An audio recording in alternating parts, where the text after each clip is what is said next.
Selamat sore menjelang malam Bapak Ibu semua yang dikasihi Kristus. Kembali kita bertemu dalam fellowship kita setiap hari Jumat. Dengan penuh sukacita kita akan membahas serial Kristus dalam Perjanjian Lama. Adapun tema khusus sore malam hari ini adalah dari Keluaran 6. Kita akan segera mulai fellowship kita. Silakan Pak Yahya. Ya, terima kasih Pak Jo. Selamat sore Bapak Ibu sekalian. Pada sore hari ini kita kembali melanjutkan diskusi kita mengenai Kristus dalam Perjanjian Lama, dan khususnya sebagaimana yang minggu lalu kita sudah bahas dalam kitab Keluaran bahwa Musa dipersiapkan untuk membawa bangsa Israel keluar dari Mesir. Itu merupakan gambaran bagaimana Yesus dari Nazaret itu, kalau kita lihat 2000 tahun yang lalu datang, kita bisa melihat gambaran itu terpenuhi. Jadi dalam hal ini Musa bukan hanya sebagai seseorang yang biasa saja hadir di dalam pemerintahan Firaun pada waktu itu, tetapi sekali lagi dia merupakan gambaran Yesus. Dan sekali lagi yang kita bahas bahwa di dalam Alkitab, khususnya Perjanjian Lama, itu bukan memuat cerita-cerita mengenai tokoh-tokoh tersebut dengan berbagai macam perilaku atau bagaimana hal-hal yang mereka alami. Namun semua apa yang mereka alami dan perilaku-perilaku yang diperlihatkan dan dituliskan oleh Allah ini, semua itu mengacu kepada Kristus. Jadi sebagai gambaran Kristus. Demikian pula Musa. Jadi ketika tiba waktunya Allah untuk menggenapi janjinya kepada Abraham, maka kemudian Allah mengirimkan Musa, Allah menghadirkan Musa ya di dalam pemerintahan Firaun ketika Israel berada di dalam perbudakan saat itu. Dan kita sudah melihat bagaimana Allah memanggil dia, memperlengkapi Musa dengan segenap kuasa dan juga perbuatan-perbuatan ajaib yang akan dia lakukan, dan memberikan Musa juga perkataan-perkataan yang akan dikatakan, yang kemudian juga diperlengkapi dengan adanya Harun ya beserta dengan Musa. Dan kemudian itulah merupakan langkah awal. Jadi ada panggilan, sebagaimana Yesus datang ke dalam dunia, dia menanggalkan seluruh keilahiannya dia, namun di sisi yang lain Yesus pun diperlengkapi dengan kuasa, Yesus juga diperlengkapi dengan firman, karena itu adalah firman yang menjadi manusia. Nah, kemudian kita juga bisa melihat bagaimana Allah bukan hanya memperlengkapi Musa, bukan hanya memanggil Musa, tetapi Allah juga memperkenalkan namanya. Di sini kita bisa melihat ada satu faktor yang penting di mana ternyata nama itu mulai dibahas. Ya, kalau kita lihat di dalam Perjanjian Lama, baik dari kitab Kejadian itu, dalam kitab Kejadian Allah selalu memperkenalkan namanya dia sebagai El atau Elohim. Ini selalu diperkenalkan kepada para patriark-patriark, kepada Adam, kepada Kain, kepada Nuh, kepada Abraham, Ishak, dan Yakub. Juga kita bisa melihat bahwa mereka mengenal Allah ini dengan panggilan El atau Elohim. Dan segala peristiwa-peristiwa yang mereka alami dan bersama dengan Allah, maka kadang-kala mereka menyebut peristiwa atau tempat itu dengan sebutan nama Allah. Ada El-nya. Misalnya ketika Yakub bertemu dengan Allah, dia menyebut di tempat itu yang namanya Bet-El atau Bait-El atau Bet-El atau Bait Allah. Itu peristiwa-peristiwa yang mereka biasa alami dan mereka memberikan nama Allah. Tetapi khususnya di dalam kitab Keluaran ini, kita bisa melihat bahwa Allah sekarang mulai memperkenalkan namanya. Musa bertanya, sekali lagi, kadangkala pernyataan Musa itu bukan karena Musanya, atau memang mungkin karena Musanya tidak tahu, atau mungkin karena Musa ingin tahu, atau mungkin karena Musa memang malu atau takut dan sebagainya, sehingga dia menanya Allah, sehingga dia mempermasalahkan hal-hal tersebut. Namun sekali lagi saya melihat bahwa semua itu dipermasalahkan karena dalam rangka Allah ingin menyatakan sesuatu. Ya, ketika Musa menyatakan bahwa saya ini tidak pintar berbicara dan sebagainya, lalu Allah memberikan bahwa dia akan menyertakan Harun untuk menyampaikan firman. Dari sini kita bisa melihat bahwa firman Allah itu hadir di dalam keberadaan Yesus 2000 tahun yang lalu. Jadi itu gambarannya, lalu hadirlah kenyataannya. Demikian pula ketika Allah ingin menyatakan bagaimana nama itu sesuatu yang sangat penting, maka Musa bertanya, kalau mereka bertanya kepada saya, siapa namanya? Maka engkau harus menyatakan, kata Allah, aku adalah aku. Ehye, Esel, Ehye.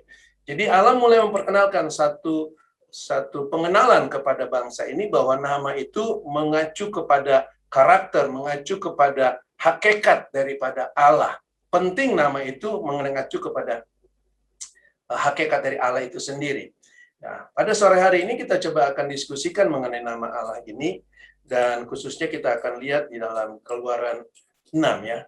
Sekali lagi tentu saja kita bukan mau mengacu kepada apakah nama Allah yang benar yang mana, ya. Bukan Elohim atau Ehye, atau nanti kita akan bahas juga sore hari ini mengenai Yehova. Yehova ya. Allah memperkenalkan dirinya dengan nama Yehova. Tulisannya Yehova kita bisa, atau YHVH atau YHVH. Jadi Allah memperkenalkan diri di dalam Alkitab itu dengan banyak nama sebenarnya, bukan cuma satu nama. Kita sudah melihat bahwa di dalam Keluaran 3, ketika Musa bertemu dengan Allah di Gunung Horeb, Allah memperkenalkan dirinya dengan nama Aku. Jadi di sini Musa bertanya, lalu Musa berkata kepada Allah, tetapi apabila aku mendapatkan orang Israel dan berkata kepada mereka, Allah nenek moyangmu telah mengutus aku kepadamu, dan mereka bertanya kepadaku, bagaimana tentang namanya? Apakah yang harus kujawab kepada mereka? Ya. Firman Allah kepada Musa, aku adalah aku. Lagi firmannya, beginilah kau katakan kepada orang Israel itu, akulah aku, telah mengutus aku kepadamu. Selanjutnya berfirmanlah Allah kepada Musa, beginilah kau katakan kepada orang Israel, Tuhan, Allah nenek moyangmu, Allah Abraham, Allah Ishak, dan Allah Yakub telah mengutus aku kepadamu. Itulah namaku untuk selama-lamanya, dan itulah sebutanku turun-temurun. Ya. Jadi, dia memperkenalkan namanya dia, ya. Lalu kemudian dia memperkenalkan bahwa nama ini harus diperkenalkan kepada bangsa Israel, bahwa dialah yang mengutus, ya. Aku adalah aku, Ehye. Jadi nama Allah yang kedua yang kita bisa selain Elohim ada juga Ehye. Nah, di dalam sini juga ada juga Yehova sebenarnya. Kalau kita lihat sini ya, dia perkenalkan Yehova. Beginilah kau katakan kepada orang Israel, Tuhan. Kata Tuhan ini adalah Yehova. Ya. Yod-He, Vav-He, YHVH. Jadi kata Tuhan ini adalah Yehova. Nah, kata Allah ini itu adalah El. Jadi LAI menerjemahkan El itu dengan Allah, A besar dengan huruf LAH kecil, sementara Yehova itu dengan tulisan Tuhan huruf besar semuanya. Jadi kita dengan mudah sebenarnya mengenal di dalam Alkitab terjemahan-terjemahan ini kalau kita memang waspada dengan arti dan makna daripada nama ini ya. Namun sebenarnya maksud Allah ketika dia menyebut namanya, ketika dia ditulis, dinyatakan kepada orang-orangnya, sebenarnya dia ingin memperkenalkan dirinya.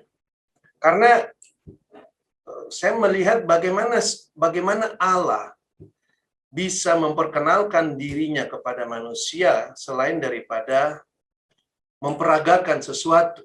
Karena manusia bukanlah makhluk yang sejajar dengan Allah, yang bisa langsung mengerti akan pribadi Allah, akan karakter Allah, akan hakikat daripada Allah.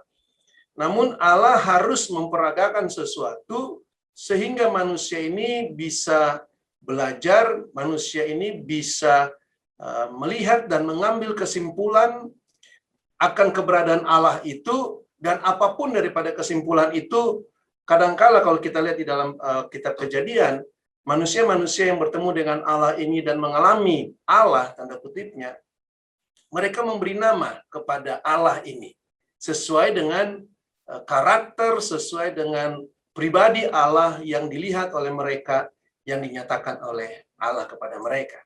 Nah, demikianlah saya melihat bagaimana Allah memperkenalkan dirinya kepada manusia, dan selalu demikian. Demikian pula ketika Allah memperkenalkan dirinya kepada bangsa Israel, maka kita bisa melihat bagaimana dia menyebut dirinya dengan nama Yehova. Ya, dia sudah dikenal dengan nama El atau Elohim, dia sudah perkenalkan dirinya dengan nama itu, ya. Dan itu dinyatakan Allah di dalam Keluaran, kitab Keluaran 6 ayatnya kita baca saja beberapa ayat saja kok. Dalam ayat yang pertama dikatakan dengan jelas dalam Keluaran 6 ini, tetapi Tuhan berfirman kepada Musa, sekarang engkau akan melihat. Nah, ini dia. Engkau akan melihat apa yang akan kulakukan kepada Firaun, sebab dipaksa oleh tangan yang kuat, ia akan membiarkan mereka pergi.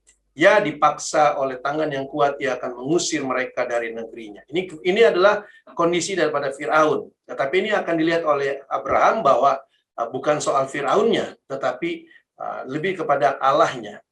Yang akan dilihat oleh Musa bukan soal Firaun saja, tetapi yang akan dilihat oleh mereka mengenai Allah ini sendiri. Selanjutnya berfirmanlah Allah kepada Musa, akulah Tuhan. Nah, kata Tuhan di sini itu adalah Yehova atau YHVH itu, ya. Jadi dia sudah perkenalkan, akulah Tuhan. Aku telah menampakkan diri kepada Abraham, Ishak, Yakub sebagai Allah yang Maha Kuasa. Ingat, kata akulah ini itu sudah dikatakan tadi di dalam Keluaran 3, ya. Ketika Musa bertanya, kalau orang Israel tanya siapa namamu, lalu Tuhan berkata, akulah. Ya, jadi kata akulah ini itu bukan hanya Allah menunjuk dirinya, tetapi Allah menunjuk pribadinya sendiri. Akulah, ya, Yehova. Jadi tadi ada kata Ehye, dan sekarang dia perkenalkan kata Yehova. Aku, kata aku ini bukan hanya kata saya, itu bukan maksudnya, tetapi pribadi dia sendiri. Dia karakter Allah yang luar biasa itu aku. Jadi aku yang di dalam Keluaran 3 tadi menyatakan bahwa telah menampakkan diri kepada Abraham, Ishak, dan Yakub sebagai, nah perhatikan kata Allah di sini. Allah ini adalah El atau Elohim. Jadi dia menyatakan dirinya kepada Abraham, Ishak, dan Yakub sebagai Allah, sebagai Elohim. Ya. Yang Maha Kuasa, Allah yang Maha Kuasa, ya, Almighty God. Atau dalam bahasa aslinya itu El Shaddai. El Shaddai itu Allah yang Maha Kuasa. Ini yang dinyatakan Allah kepada Abraham, Ishak, dan Yakub. Tetapi dengan nama Yehova, dengan nama Tuhan, aku belum menyatakan diri. Jadi Allah belum menyatakan diri tentang nama Tuhan, nama Yehova ini kepada, ya, nama-nama yang di atas ini, Abraham, Ishak, dan Yakub ini. Belum. Tetapi sekarang dia mau menyatakan diri kepada bangsa Israel, ya, bukan hanya dikenal oleh mereka sebagai El, yang Maha Kuasa, yang Pencipta, ya, Allah yang memperagakan segala keberadaan dia, tetapi dia juga memperkenalkan sekarang dirinya dengan nama Yehova atau Tuhan.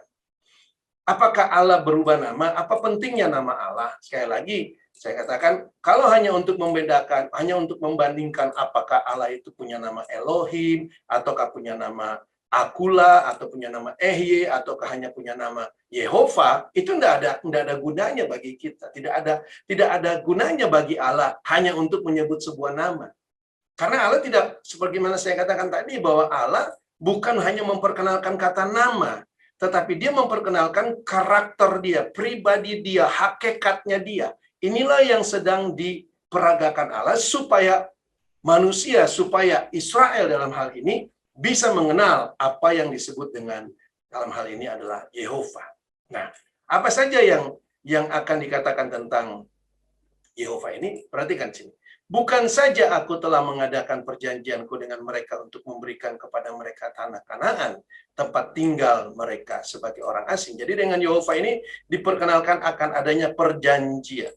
Tetapi aku sudah mendengar juga orang-orang Israel yang telah diperbudak oleh orang Mesir, dan aku ingat kepada perjanjianku.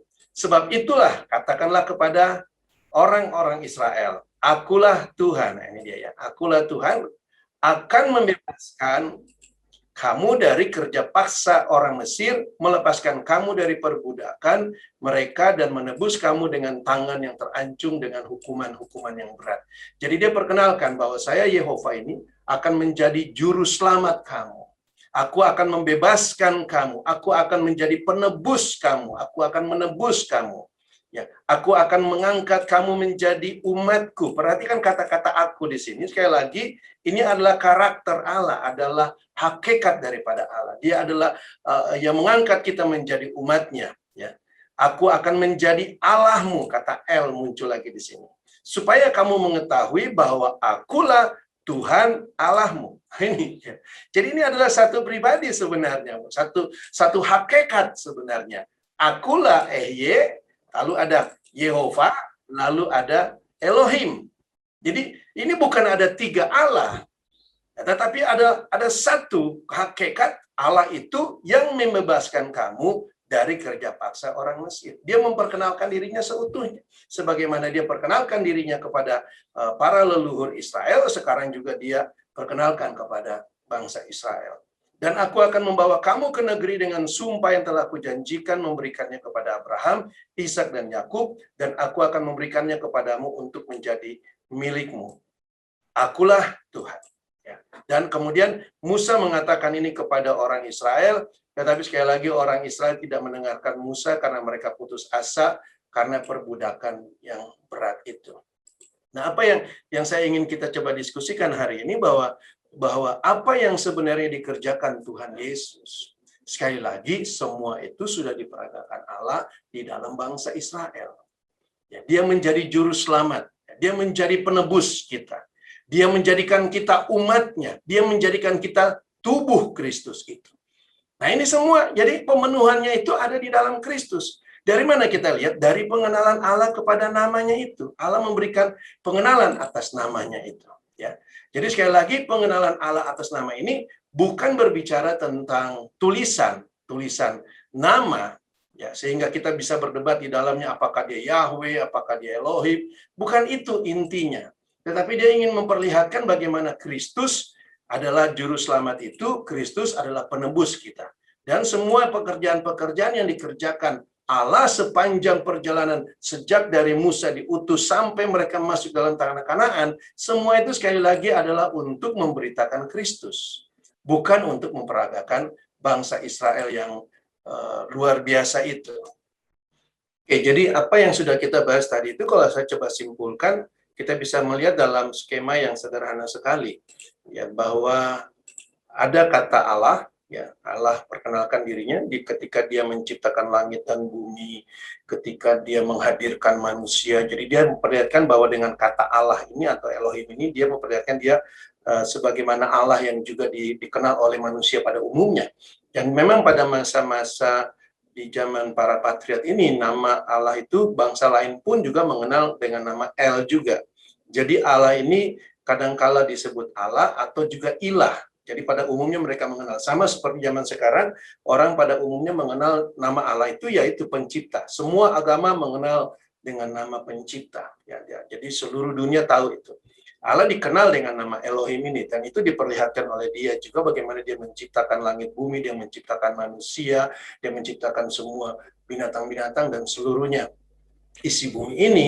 Begitu pula bagaimana dia memperlihatkan bahwa harus ada pemisahan ketika dia memisahkan Nuh gitu ya dengan orang-orang yang ada sekitarnya, dan juga dia memperlihatkan bagaimana dia ingin memiliki umat, sekumpulan umat, bagaimana dia ingin memiliki atau mendapatkan keturunan, ya diperkenalkan melalui Nuh, lalu Abraham itu mengenai keturunan, dan juga Ishak dan Yakub. Allah inilah yang dikenal oleh umumnya pada masa sebelum Musa atau Israel. Namun kemudian Allah memperkenalkan dirinya dengan Ehye, akulah, ya akulah. Jadi mengacu kepada pribadi dia, kepada hakikat dia, dan kita sudah bahas tadi dalam Keluaran 3 itu. Dan di dalam Keluaran 6 dia juga memperkenalkan juga bahwa dia mulai akan perkenalkan kepada Israel dengan nama Yehova, ya, atau YHWH, atau ini kalau kita bacanya ini Yod He Vav He. Atau yang kemudian dikenal oleh dalam bahasa Indonesia dengan kata Tuhan ini. Nah, ketika nama ini sebenarnya kemudian ketika 2000 tahun yang lalu Yesus datang, ya semua ini mengacu kepada Yesus. Ya, pribadi Yesus, hakikat Yesus, ya, keberadaan Yesus itu sendiri. Dialah pencipta itu, dialah penyelamat itu. Ya, jadi kelihatan di sini, dialah aku itu ya, dan dialah tuh sebagai Tuhan itu. Dan kita bisa melihat ketika di dalam pelaksanaan tugasnya, Yesus memperkenalkan dirinya ya dan dia diberi nama. Kita tahu nama dia ada banyak, ada Immanuel. Immanuel itu adalah Allah. Sekali lagi ada kata El di sini. Allah beserta kita. Jadi Allah yang ada di dalam Elohim ini itu ada pada Kristus, ada pada Yesus, dengan dia diberi nama Immanuel. Jadi bukan hanya sekedar tafsiran, tetapi Yesus sendiri diberi nama Immanuel, ya, Allah yang beserta kita. Kemudian Yesus juga di dalam perjalanannya, dia memperkenalkan dirinya, akulah hidup, akulah kebenaran, akulah jalan. Jadi dia perkenalkan akulah itu, akulah ini. Yesus yang bukan hanya berkata aku, ya, tetapi dia perkenalkan nama Allah, pribadi Allah yang dahulu diperkenalkan itu sekarang dikerjakan oleh Yesus dengan penggenapan-penggenapannya. Kemudian juga dia perkenalkan namanya dia, Yesus itu adalah kita tahu nama Yesus, ya, Yesus, Yosua. Ya, Yosua ini adalah Yehova, adalah keselamatan. Jadi ini adalah nama daripada Yesus sendiri. Jadi dia diperkenalkan bukan hanya sebagai orang yang melakukan mujizat, bukan hanya rabi, bukan hanya guru, tapi melalui apa yang tadi saya katakan itu, melalui Immanuel, melalui nama Yesus, ya, melalui perkataan dia bahwa akulah kebenaran, kebangkitan, semua itu dia perkenalkan, itu adalah pribadi Allah sendiri, hakikat Allah sendiri. Jadi ada penggenapan, bukan hanya kita bisa melihat gambarannya di dalam perjanjian lama, tetapi penggenapannya dikerjakan oleh Yesus. Saya rasa kita bisa diskusikan ini lebih lanjut, Pak Jo, di dalam diskusi selanjutnya. Oke, baik Pak JK, terima kasih untuk pemaparannya.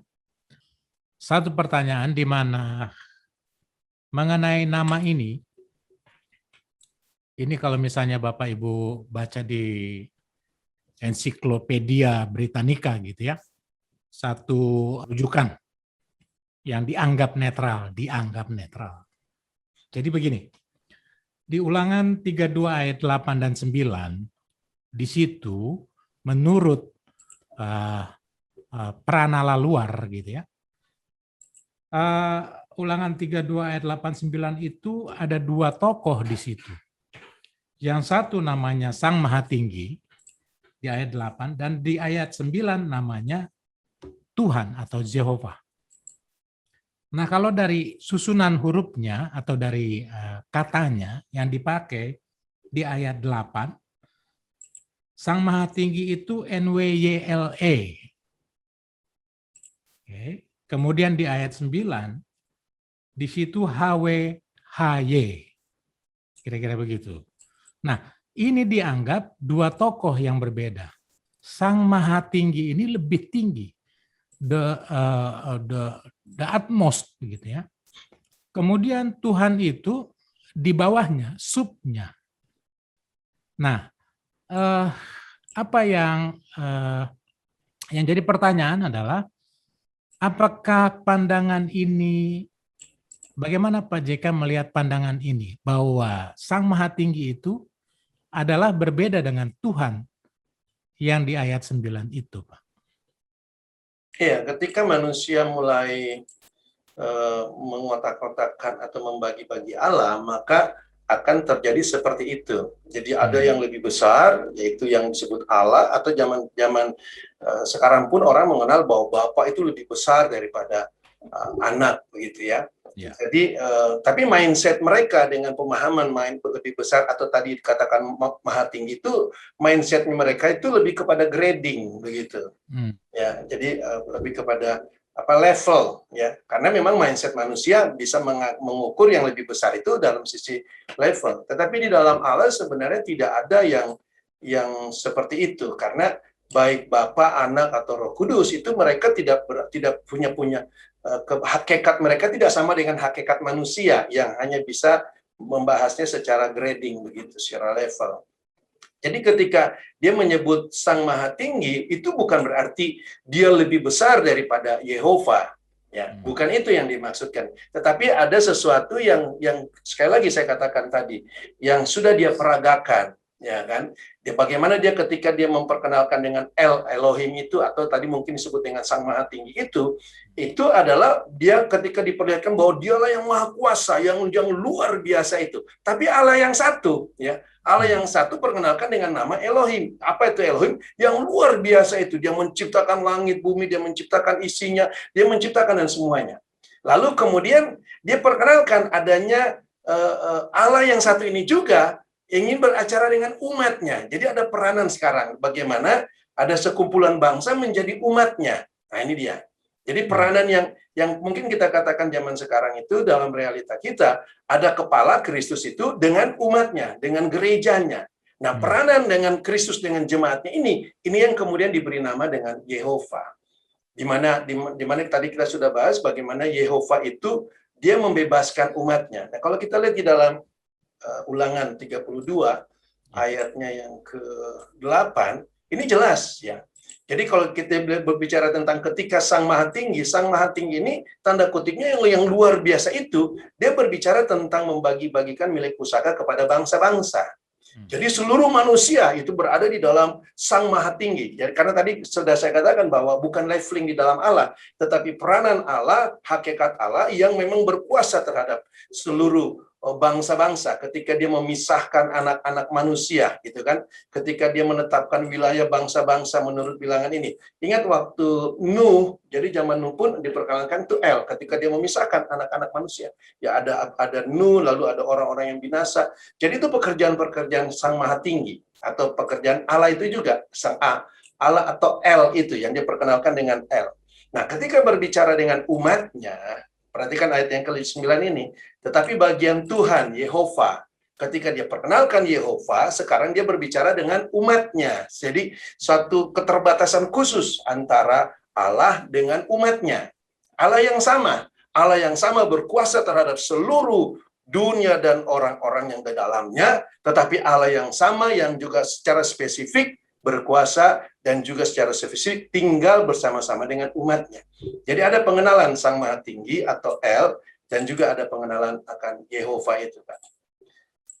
Tadi pun sudah kita lihat sebenarnya Allah yang sama ini, kalau kita mau melihat dia adalah Allah yang sama, itu di dalam Keluaran 6 tadi itu ya. Dalam Keluaran 6 ini kan dia sudah perkenalkan bahwa aku akan mengangkat kamu menjadi umatku. Jadi ini spesifik, Pak, dengan umatnya. Jadi aku yang Ehye itu, atau yang Yehova itu, aku akan menjadi Allahmu. Nah, ini El. Jadi secara khusus dengan El, umat-umat Allah ini, supaya kamu mengetahui bahwa, nah ini ketiga nama itu, akulah Tuhan Allahmu. Artinya ini akulah Ehye, Yehova, dan El. Gitu ya. Jadi El ini, Allah ini, itu dia perkenalkan kepada Abraham, Ishak, dan Yakub. Ingat kalau kita lihat di atas di dalam ayatnya yang ketiga, perhatikan di sini. Aku telah menampakkan diri kepada Abraham, Ishak, dan Yakub sebagai apa? Sebagai El, Elohim, sebagai Allah yang Maha Kuasa. Nah, kata yang Maha Kuasa ini itu bisa saja merefer kepada yang tadi, Sang Maha Tinggi. Gitu, Pak. Karena ini adalah Sang Maha Kuasa. Kalau kita lihat bahasa Inggrisnya jauh lebih bagus, bahasa Inggrisnya itu God Almighty. Ya, sini. Sama, God Almighty. Ini bisa kita mengacu kepada kata Sang Maha Tinggi tadi, Pak, di dalam Ulangan 32. Yeah. Jadi ada di situ ya. Jadi ada El, Sang Maha Tinggi itu, ada Yehova. Tapi sekali lagi bukan berarti Allah membagi-bagi dirinya dalam posisi yang satu lebih tinggi, yang satu lebih rendah. Bukan itu sebenarnya. Tetapi Allah sedang memperlihatkan bagaimana dia perkenalkan karakter dia. Dia penguasa seluruh ciptaan dan isinya. Dan dia juga memiliki sekumpulan umat yang punya kekhususan bersama-sama dengan dia. Yang Yehova itu. Oke, Pak. Oke. Baik, Pak. Pertanyaan selanjutnya adalah, apa sebenarnya yang membuat manusia itu menjadi susah untuk memahami hal yang sederhana ini ya, Pak? Ya, pastilah. Manusia itu akan susah. Karena begini, kita ikut Zoom itu kalau ada 150 orang aja, pasti ada 150 orang punya pandangan tentang Allah. Itu gimana mau nggak susah, ya kan? Membedakan 150 orang. Jadi 150 kepala, 150 pendapat di situ. Tambah susah itu. Yang satu aja dengan temannya aja udah susah, apalagi sekarang 150. Jadi tidak bisa melihat. Karena memang manusia tidak bisa menilai Allah. Nah, ini dia sebenarnya. Jadi kenapa yang membuat susah? Karena manusia ingin menjabarkan Allah. Sementara di sisi yang lain, sepanjang Alkitab, kalau kita baca tulisan-tulisan dalam Alkitab, itu tidak ada satupun usaha daripada orang-orang yang dilibatkan dengan pekerjaan Allah itu, mereka berusaha menjabarkan Allah. Ya. Tetapi justru Allah berusaha menjabarkan dirinya kepada orang-orang ini. Lalu dengan pengenalan mereka memberi nama Allah itu. Ya kan? Mereka memberi nama, ya kan? Ada El Shabaot, ada El Shaddai. Ya, itu nama-nama yang kemudian terungkap oleh mereka berdasarkan pernyataan Allah. Jadi jangan dibalik usahanya. Bukan manusia yang berusaha menjabarkan Allah. Percuma. Otak sebesar segini aja kok menjabarkan pencipta dunia. Kita paling tidak kita bandingkan otak kita segede gini dengan dunia yang diciptakan dulu deh. Mampu enggak kita memahami dunia yang diciptakan? Kalau kita tidak bisa memahami dunia yang diciptakan, seluruhnya kita tidak bisa paham, bagaimana kita bisa paham Dia yang pencipta? Kan kita bisa melihat dari situ. Jadi kita Allah juga tidak pernah menuntut daripada kita untuk bisa menjabarkan tentang Allah. Tetapi Allah memberikan penjabaran dirinya kepada kita supaya kita bisa hidup bersama dengan Dia. Makanya saya melihat penting sekali dua kata ini paling tidak antara El dengan Yehova. Jadi ada Allah yang dikenal secara umum, yang Dia perkenalkan dengan nama El, tetapi terpenting lagi ada Dia perkenalkan dengan nama Yehova. Allah Yehova ini itu tidak dikenal oleh bangsa-bangsa lain. Secara khusus Dia perkenalkan dirinya kepada umatnya Israel.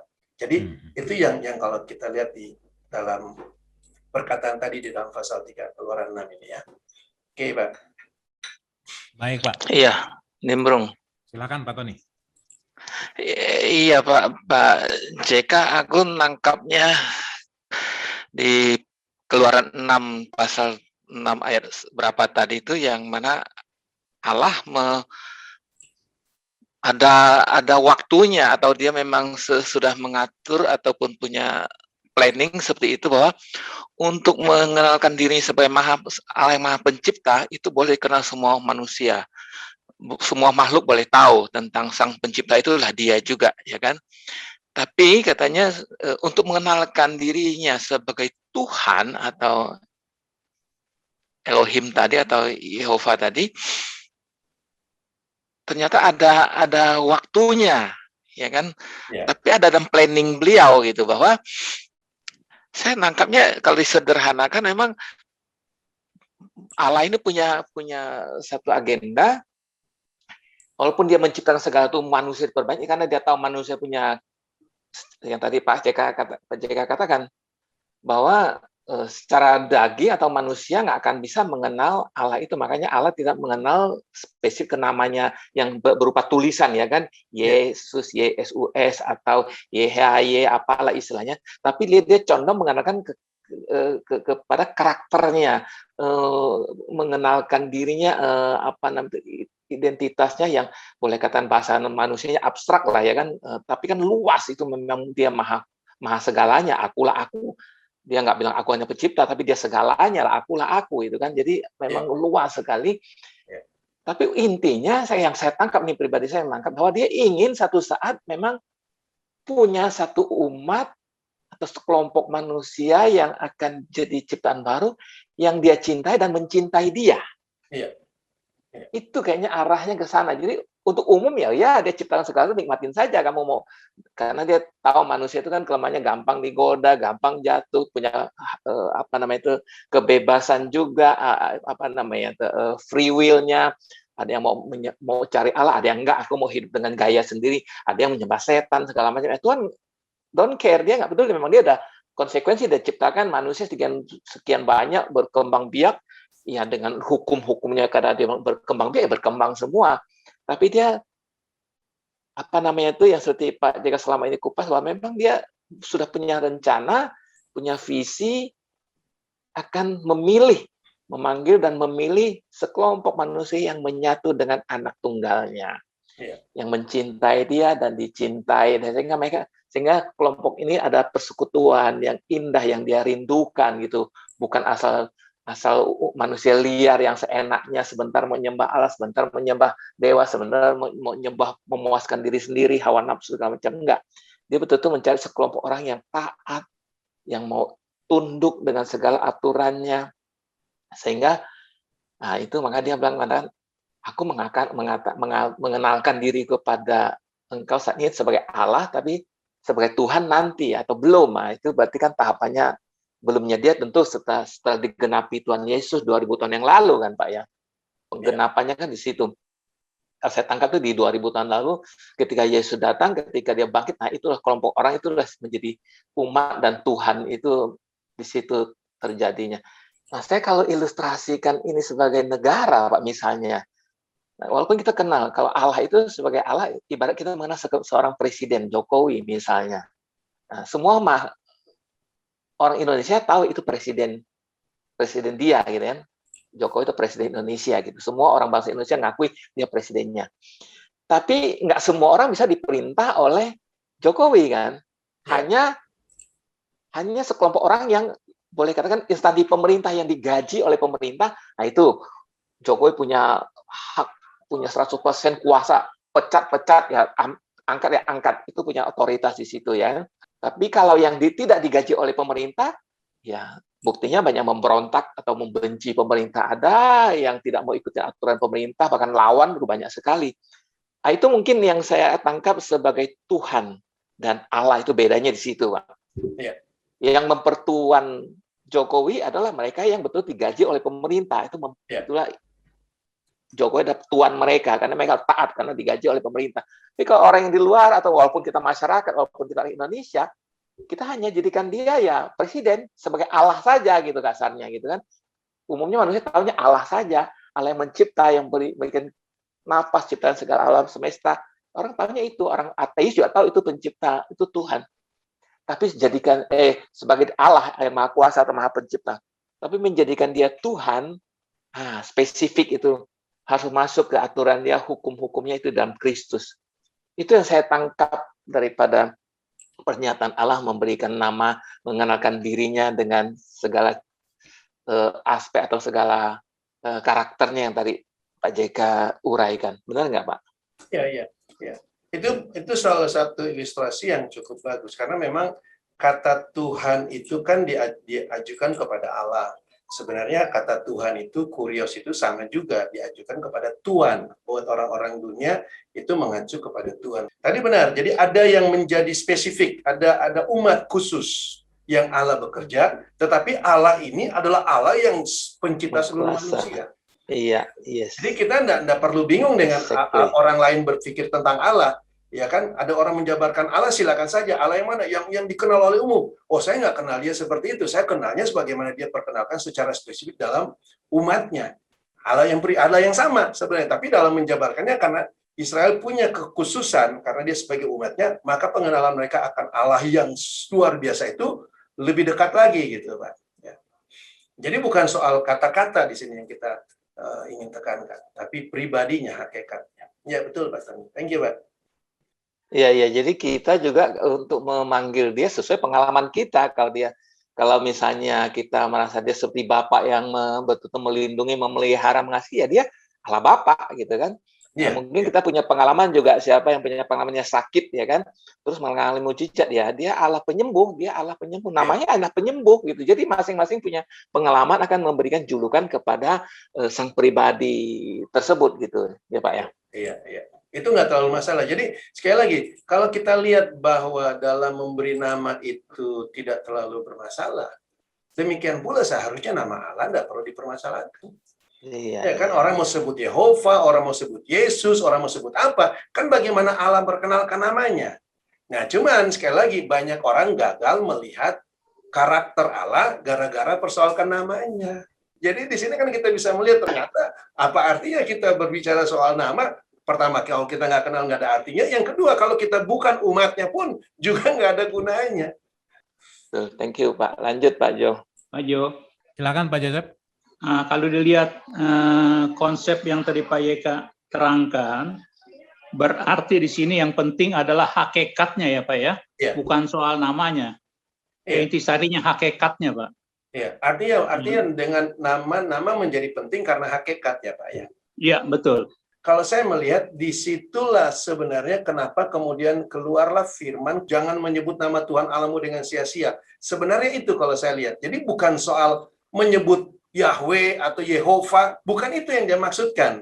Tetapi kamu harus tahu bahwa nama itu punya hakikat. Nah, itu dia.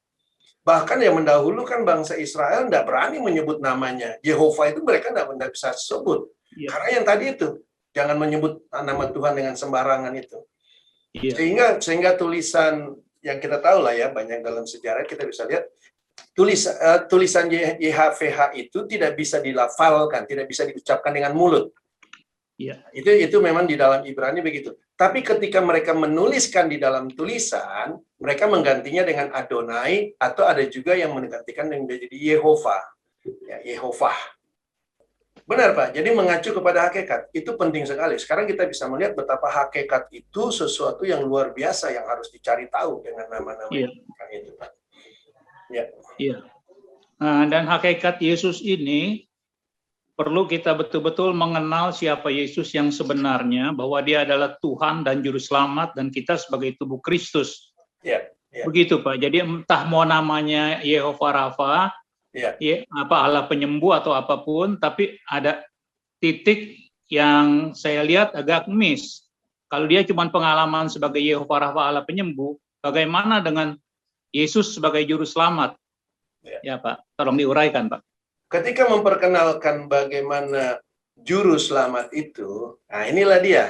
Allah perkenalkan dirinya kepada umatnya, karena Israel sekarang menjadi umat, maka Allah perkenalkan, saya Yehova. Apa artinya? Saya akan bebaskan kamu. Saya akan lepaskan kamu, saya akan jadikan kamu umatku, saya akan punya perjanjian dengan kamu, saya akan bawa kamu keluar dari perbudakan itu, masuk ke dalam pemerintahan saya. Nah itu dia. Keselamatan itu. Allah yang menyelamatkan itu. Jadi Allah yang menyelamatkan itu bukan, wah saya diselamatkan dari sakit penyakit, itu bukan Allah yang menyelamatkan. Nah itu dia Pak, maksud saya di situ Pak. Itu karena konsep manusia kan ingin diselamatkan dari sesuatu yang kekurangan dia. Itu konsep manusia. Dan memang pada umumnya manusia mencari Allah kan karena dia punya kekurangan. Dia tidak mampu akan sesuatu hal, maka dia mencari yang lebih mampu. Nah, Allah dicapai dengan ini. Sementara Allah dalam rangka perkenalkan dirinya bukan seperti itu. Tentu saja mindset kita harus berubah dengan pengenalan kita akan Allah. Iya kan? Memang dia memang mampu, dia memang bisa mengatasi semua kita punya permasalahannya. Tetapi yang menjadi masalah, apakah kita mengenal dia sesuai dengan dia perkenalkan kepada kita, gitu Pak. Iya. Sesuai dengan hakikatnya ya Pak ya. Sesuai dengan hakikatnya. Disitulah konsep kata penyelamat itu harusnya ada pada kita. Iya Pak. Waduh, ini mantul Pak. Ya? Nggak perlu diperdebatkan soal apapun namanya. Iya kan, entah dipanggil si Akeo juga kalau tahu bahwa itu Allah, ya Allah. Iya kan begitu Pak. Betul. Ya ini maaf, sorry ini bukan melecehkan nama Allah, bukan Pak. Betul. Hakikat Allah itu yang kita perlu tahu dan kita kenal sekenal-kenalnya gitu Pak. Iya. Oke Pak. Iya Pak Agustinus, silakan Pak. Begini Pak, saya cuma ingin bertanya seperti ini Pak tadi, bahwa kita manusia itu kan daging, apalagi kayak saya itu kan besar di dalam agama kan, dari sangat kecil itu orang tua itu agamanya sangat kuat begitu ya. Kita belajar di sekolah, Tuhan seperti ini, pergi ke gereja, Tuhan seperti ini. Nah dalam perjalanan hidup begitu menghadapi kesulitan dan masalah, kan kita cari Tuhan tuh benar-benar, artinya berdoa sungguh-sungguh, berdoa, berpuasa, mencari di mana sih Tuhan itu, yang mana yang nama Tuhan yang diceritakan oleh pastor-pastor, orang tua, pendeta, segala macam itu. Kan kita bertumbuh, tapi kan sebenarnya kita nggak kenal Tuhan itu kan.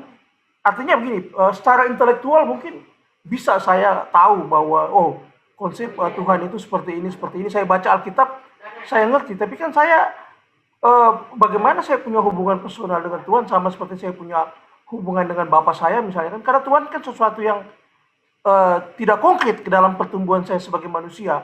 Maksudnya ketika saya bertumbuh dewasa sebagai manusia, Tuhan tidak saya alami seperti saya berhubungan dengan Bapak saya, karena saya nggak melihat dia, nggak mendengar suaranya, nggak pernah berhubungan dengan dia. Tapi dalam perjalanan waktu saya mengalami bahwa ketika saya punya masalah atau saya ada mengalami persoalan, dan ketika saya berdoa dan berteriak, selalu ada jalan keluar. Nah, di dalam pengalaman-pengalaman saya itu, saya mulai mengerti, bahwa Tuhan itu mungkin dia berbicara. Ini juga sesuatu yang memang masih spekulatif ya. karena itu juga bisa jadi hasil indoktrinasi atau hasil khotbah pendeta, bahwa ketika memang saya mengalami betul dalam pengalaman hidup saya itu banyak sekali saya mengalami ketika saya berseru dan berdoa itu masalah saya selesai gitu, atau ada jalan keluar, atau kesulitan saya, hidup saya berubah dan jadi secara ekonomi lebih baik. Itu ada berkat-berkat luar biasa yang Tuhan kasih, dan saya melihat itu sebagai memang disitulah Tuhan menyatakan diri. Tapi juga di sisi lain saya juga punya pengalaman 1-2 kali lah, entah itu secara, saya orang skeptis ya Pak, apakah itu secara psikologis itu orang bisa sebut kadang-kadang halusinasi atau masalah psikologis. Kadang-kadang saya mengalami misalnya mendengar suara, entah itu suara Tuhan atau bukan, tapi waktu itu saya meyakini sebagai suara Tuhan, lalu mendapat penglihatan. Tapi karena sebagai orang yang selalu berada pada wilayah antara ragu-ragu dan percaya, jadi saya selalu skeptis untuk menguji itu. Tapi yang paling penting menurut saya adalah saya ingin mengalami Tuhan sama seperti sesuatu yang real gitu loh, sesuatu yang konkret yang bisa saya alami baik dengan indera saya atau dengan secara nyata dan konkret. Tidak hanya dalam hasil teori atau misalnya spekulasi, tapi Tuhan sebagai sesuatu yang nyata, bukan lagi spekulasi teologis atau sebuah pengalaman yang bisa dibantah dengan analisa psikologis misalnya gitu. Tapi Tuhan yang benar-benar saya alami dan rasakan. Nah, itu yang sampai sekarang bagi saya itu belum sampai gitu loh Pak. Bahwa banyak orang di mana-mana pendeta khotbah bilang dia udah bertemu Tuhan, mendengar Tuhan, ada yang udah ke surga langit ke-7. Bertahun-tahun saya di gereja itu Pak, saya ingin mengalami itu. Seperti yang dikhotbahkan oleh kaum agamawan bahwa mereka sudah mengenal Yesus, mereka melihat Yesus, mengalami Yesus. Tapi kadang-kadang dalam perjalanan puluhan tahun saya bergereja itu semua hanya janji-janji istilahnya omong kosong gitu loh. Ke dalam kenyataannya juga ya semua masih debatable gitu. Klaim-klaim itu masih bisa diperdebatkan kalau misalnya orang bicara dari sisi psikologis, bahwa itu bisa jadi fenomena psikologis semata gitu. Kira-kira seperti itu Pak. Nah, yang Tuhan yang nyata itu supaya saya yang bisa kenal itu gimana gitu loh. Bisa mengalami. Apakah tadi saya harus mati daging dulu atau bagaimana gitu. Iya. Kalau soal mati daging itu kan memang sudah dikerjakan Yesus. Jadi apa yang Yesus kerjakan itu memang harus menjadi bagian kita. Karena kita tidak bisa mengenal Bapa itu kalau kita tidak mengenal Yesus, ya, Yehova ini. Kalau kita tidak bisa mengenalnya, maka tentu saja tidak bisa mengenal Allah. Nah, apa yang dibuat oleh Yesus itu dalam rangka supaya kita bisa mengenal Bapa, bisa mengenal Allah yang seluruhnya. Tentu saja apa yang telah dibuat Yesus itu harus menjadi bagian kita. Ya, jadi dia sudah mati, itu kita tahu ya, kita sering bahas itu. Dan kemudian dia sudah hidup. Jadi apa yang Yesus persiapkan ini, jalan ini, karena Yesus berkata, akulah jalan, itu jalannya. Jalan itu yang harus kita tempuh. Jadi jangan berusaha mengenal Allah dengan jalannya orang. Orang lain bilang kalau mau kenal Allah itu harus puasa, harus rajin melayani, harus jalan begini, harus dengan cara begini. Itu cara mereka. Makanya Pak Agustinus punya hayalan-hayalan itu ingin juga dicapai menurut orang-orang itu. Karena orang-orang itu kan memperkenalkan Allah mereka dengan cara mereka menyatakan itu. Nah, apa yang mereka nyatakan itu Pak Agustinus ingin mendapatkannya. Padahal apa yang dinyatakan Yesus lah yang harusnya kita ingin nih. Nah, apa yang dinyatakan Yesus itu sudah dikasih jalannya. Kasih jalannya. Tentu saja yang kita sering kita bahas lah soal jalannya itu kan mati dan bangkit. Kemudian dia berikan kita kehidupan. Nah, kemudian bagaimana kita mengenal Allah di dalam kehidupan yang baru itu? Ya hidupilah kehidupan yang baru itu, yang dimana kita mulai dituntun oleh Roh Kudus untuk kehidupan yang baru itu. Saya melihat itu adalah hal-hal yang memang diberikan bagi kita. Itu semua menjadi hal yang kita tidak perlu lagi perbandingkan dengan kok orang itu cara mengenalnya begini, yang satu kok bisa caranya mengenalnya begini. Bagi saya silakan saja. Semua orang dalam dunia ini, sebagaimana saya katakan tadi, kalau ada 150 orang, ya 150 orang punya pandangan tentang Allah.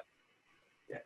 Mereka bisa jabarkan. Tapi kan bagi kita yang sudah melihat dan sudah percaya ini, kita melihat bahwa Allah cuma punya satu rancangan, kan, yang namanya Yesus tadi itu. Nah, apa yang dinyatakan oleh Yesus inilah yang kita sudah sering bahas ini, itu yang sebenarnya menjadi milik kita. Jadi kalau menurut saya hilangkan usaha-usaha mempercayai kesaksian-kesaksian orang tentang mereka mengenal Allah. Yang sebenarnya kalau menurut saya itu bukan Allah yang sesungguhnya yang mereka kenal.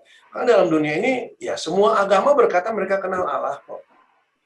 Alkitab itu mencatat dengan lengkap sebenarnya bahwa Allah yang kita sembah ini, yang diperkenalkan oleh para rasul dan nabi ini, yang kemudian bermuara berujung kepada Yesus ini, itu Allah yang sudah perkenalkan dirinya sejak dari awal sampai sekarang.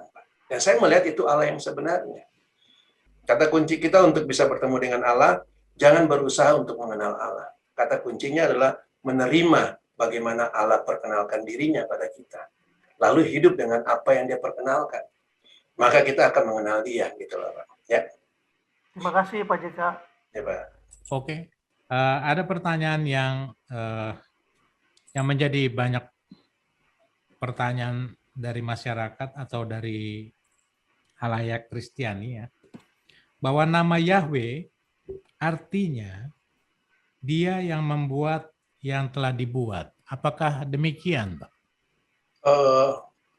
Sebenarnya Yahweh, nah kalau kita bahas nama Yahweh, ya, Yahweh itu tidak ada dalam tatanan bahasa Ibrani. Panggil Allah boleh saja, apa saja gitu ya. Mau panggil Yahweh juga silakan saja. Tetapi ketika orang mengatakan bahwa ada nama Yahweh di dalam Alkitab, maka kita bisa terus terang bahwa sebenarnya tidak ada kata Yahweh dalam Alkitab. Karena pertama, secara tata kata, tata kalimat di dalam bahasa Ibrani, kata Yahweh itu tidak masuk. Yehova lebih tepat, karena Yehova adalah konsonan yang ditambahkan di dalam YHVH itu. Yahweh kan itu bukan YHVH. Ya kan, cuman itu kan Yahweh itu hanya karangan orang tentang Haya, lalu ditambahkanlah dengan EHY tadi yang saya katakan EHY tadi itu. Ada E-nya lalu taruhlah di situ. Ya. Nah, sekarang menjadi pertanyaannya maknanya bagaimana? Gini artinya. Arti sebuah kata itu kan kita bisa melihat dari bagaimana dijabarkan oleh Allah kan? Ya. Nah, kalau tadi maksudnya bukan Yahweh tapi Yehova, ya kita melihat bagaimana Allah menjabarkan nama itu dari Ulangan 6 tadi, Pak. Bahwa aku akan menyelamatkan mereka, bahwa aku akan menjadikan mereka umatku, aku akan membawa mereka ke dalam perjanjian. Itu semua sebenarnya maksud daripada Yehova. Arti daripada Yehova itu, Pak ya. Kita bisa melihat bahwa dia adalah Allah yang menyelamatkan, dia adalah Allah yang menebus, ya Allah atas umatnya. Nah, itu kata-kata yang kita bisa jabarkan tentang Yehova itu, Pak. Oke. Iya, jadi berusaha mencoba mengartikan atau memberikan definisi dari Yahweh itu sendiri sebenarnya adalah sia-sia ya Pak ya? Bukan cuma sia-sia, kita akan tersesat. Kenapa saya katakan tersesat? Dan saya melihat itu metode yang paling banyak dilakukan oleh orang dengan ECGC. Ya, jadi mereka menafsirkan dahulu, lalu mereka jabarkan penafsirannya. Nah, karena itu kan bukan pernyataan Allah. Kita ambil aja pernyataan Allah yang sebenarnya sederhana kan. Lebih mudah ada di Alkitabnya kita sampaikan dengan kata. Pertama tentu saya Yahweh itu ya sudah salah dalam penaturan kata. Dalam hal kata sudah tidak sesuai. Kenapa enggak pakai yang lebih baik aja? Kalau kita tahu Yehova itu lebih baik ya pakai saja Yehova, kan nggak ada salahnya juga. Yeah. Karena toh bisa menyebut nama bebas saja. Tapi kita tentu saja pakai yang sesuai dengan penulisannya pada waktu itu. Ya. Yeah. Nah, kemudian memberi nama, memberi arti. Tadi Pak Jo katakan, memberi arti ya tentu saja harus sebagaimana Allah memberi arti. Dan Allah ketika dia beri arti, dia bukan memberikan deskripsi. Tapi Allah berikan arti itu dengan dia berbuat terhadap apa yang kata yang disebut itu. Menyelamatkan bagaimana? Yaitu dia kasih lihat. Dibawa mereka ke dalam kematian dan kebangkitan, itu menyelamatkan. Ya, dia menebus mereka, dia membeli mereka, dia membawa mereka keluar daripada perbudakan itu, ya daripada Firaun itu, dia bawa dia keluar, itu penebusan. Oke, kemudian ada satu hal lagi, bisakah kita analogikan bahwa YHWH dengan Elohim itu analoginya sama dengan lex generalis dan lex specialis, seperti itu, Pak? Iya. Saya rasa itu tepat. Ya. Jadi satu pribadi, tetapi ada peranan-peranan yang dia perlihatkan dengan ada yang secara general, ya, ada yang secara spesifik. Oke, saya mau mengupas lebih lanjut mengenai nama ini, Pak, di mana kita ketahui atau mungkin sudah banyak yang ketahui bahwa alasan mengapa nama Yahweh ini hilang atau dihilangkan dari tulisan Alkitab adalah karena Yahweh ini adalah entitas yang universal. Jadi kalau dipakai Yahweh, itu tidak universal lagi. Itu milik bangsa Israel semata. Begitu menurut mereka. Itu yang pertama. Kedua, bahwa nama Yahweh ini dianggap terlalu sakral. Tadi sudah sempat dimention tadi di Keluaran 20 gitu ya. Apakah tepat pandangan-pandangan seperti ini, Pak? Bahwa tidak tertulis lagi nama Yahweh di kitab, karena dianggap bahwa biarawan-biarawan Kristen waktu itu sudah merubahnya menjadi bukan Yahweh, kira-kira begitu. Apakah tepat bahwa memang yang dilakukan mereka itu untuk memposisikan Yahweh itu sebagai Allah yang universal dan namanya terlalu sakral? Benarkah demikian?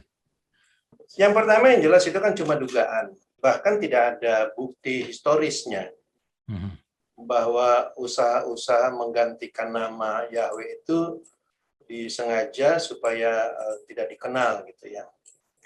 Tetapi memang betul bangsa Israel tidak pernah menyebut nama Tentakram itu, namanya Allah ini, namanya Yehova ini secara by oral gitu ya. Ada juga seperti misalnya kalau kita lihat di dalam gereja-gereja ortodok, memang mereka tidak pernah mau menyebut nama itu. Tapi untuk gereja-gereja yang tidak ortodoks, itu mereka menyebut juga, tetapi hanya untuk dalam metode pendidikan. Jadi kalau ini memang dalam sejarah. Tetapi kalau dikatakan bahwa itu adalah dalam rangka menghilangkan karena sakral sedemikian rupa, saya rasa bukan soal sakralnya, tetapi memang bangsa Israel tidak menyebut nama Tuhan itu dengan sembarangan, tetapi mereka menggantikan, nah ini dia, jadi mereka menggantikan penyebutannya dengan Adonai.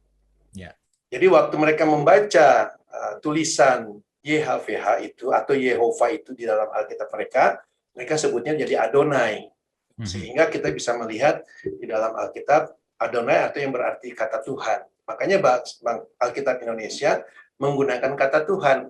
Alkitab yang ada di masa Yesus ada, ya, Septuaginta, itu mengganti dengan kata kurios. Jadi tetap tidak lagi menuliskan YHWH di situ. Artinya ini sekali lagi bagi saya bukan sesuatu yang perlu diperdebatkan kata YHWH itu sehingga harus ada di Alkitab begitu. Harus disebutkan. Bukan itu, karena Allah tidak memaksudkan kata itu harus disebutkan, Allah tidak memaksudkan kata itu sebagai harus ada di Alkitab. Allah tidak memaksudkan itu. Tetapi Allah ingin perlihatkan kepada Israel. Kalau kita baca kembali lagi tadi konteksnya, bahwa itu muncul dinyatakan kepada Israel. Jadi bukan muncul dinyatakan kepada semua orang Kristen. Enggak. Orang Kristen nggak disuruh untuk menyebut nama Tuhan. Nggak ada. Ya kan sekarang ini kan yang menyuruh-nyuruh itu kan hanya para pendetanya aja. Ya kan harus berdoa dalam nama Yesus begitu. Allah nggak pernah menyuruh kita berdoa dalam nama Yesus. Ya nggak ada itu. Jadi karangan manusia lalu mereka berusaha membuat cerita di balik itu. Tidak ada karena begini. Itu cerita manusia. Jadi karangan. Namun bagi saya yang jelas ada tulisannya dan kemudian tulisan itu Yehova itu terkaitnya dengan apa? Terkaitnya dengan umat Israel. Ini paling penting nih. Nama Yehova itu tidak terkait dengan umat Kristen, tidak. Tidak terkait dengan agama Kristen, tidak. Dia terkait dengan umatnya Allah. Dalam hal ini diperlihatkan itu Israel. Nah, sebagai umat Allah, mereka mau panggil nama itu atau tidak panggil nama itu bukan jadi masalah. Karena Allah dalam hal ini bukan perkenalkan tulisan yang harus disebut Yahweh, tapi dia perkenalkan karakter pribadi dia, hakikatnya dia, gitu Pak. Oke Pak, sangat jelas. Kemudian saya mau ke chattingan dari Pak Agustinus. bahwa selama ini di mindsetnya kita, kalau ada Yahweh itu identik dengan Bapa. Nah, ini menjadi masalah. Karena bagi Yesus tidak ada satu orang pun mengenal Bapa selain anak. Dan yang kepadanya, yang oleh anak ini diperkenalkan kepada orang itu. Jadi hanya orang-orang tertentu yang sebenarnya mengenal Bapa. Hanya orang-orang yang mengenal anak dan yang anak perkenalkan kepada orang itu. Ini yang jadi masalah. Nah, kalau selama ini Yahweh itu disebut Bapa, ya itu kan sekali lagi teori. Ya semua orang kan boleh perkenalkan. Ada yang ada orang lain perkenalkan, oh Allah itu siapalah namanya, ABC gitu loh. Ya itu kan menurut orang itu, silakan saja. Sekali lagi, apa gunanya kita tahu namanya ABC kalau kita nggak kenal ABC itu? Iya kan? Itu kan sekali lagi menjadi masalah. Nah, selama ini kita kebanyakan didoktrinasi dengan sebuah nama, ya, termasuk nama Yesus, kita diindoktrinasi ke situ. Ya. Paksakan nama itu pada kita, dan kita nggak mengerti nama itu. Arti namanya pun kita nggak ngerti, Yesusnya pun kita nggak kenal. Hanya kita sebut-sebutnya, bahkan kita berpura-pura mengenal Yesus, gitu kan? Bahkan menjadi pembela Yesus, ya. Pemberita nama Yesus dan sebagainya. Jadi sekali lagi tidak ada gunanya nama itu kalau pribadinya kita tidak mengenalnya. Oke. Apakah waktu dengan Abraham, Ishak, Yakub itu bukan Allah Bapa sendiri yang mengenalkan dirinya, Pak, melalui malaikatnya? Bagi bangsa Israel, mereka mengenal Allah itu Bapa. Tetapi ketika kita membahas tentang konteks Bapa dan anak, Israel secara umat seluruhnya mereka nggak mengenal hal itu. Mereka tidak paham akan hal itu. Makanya ketika Yesus datang 2000 tahun yang lalu dan dia berkata, aku anak Allah, ya tanda kutipnya artinya dia memperkenalkan dirinya sebagai anak Allah, mereka, wah ini mah penyesatan kamu, ya kan? Orang seperti ini harus dirajam dia. Masa dia mengaku-ngaku anak Allah? Jadi Israel sekalipun Allah perkenalkan yang namanya anak Allah, Israel pun nggak paham-paham tentang anak Allah itu. Dan memang tadi bagus Pak Tony sudah katakan, ada waktunya Allah membuka. Jadi pertama dia kasih lihat bagaimana dia Allah yang seluruh umat manusia, lalu ada ketika dia buka Allah yang khusus dengan umatnya, lalu ada yang ketika dia perkenalkan antara Bapa dan anak waktu Yesus datang. Jadi Yesuslah yang paling banyak memperkenalkan, aku anak, Bapa ada, gitu. Nah ini hubungan itu sesuatu yang lebih dalam. Yang kalau kita lihat, ya, jadi timingnya memang makanya bangsa Israel nggak kenal Pak anak. Yesus pun mau dirajam kan, bahkan Yesus kan disalibkan karena itu juga.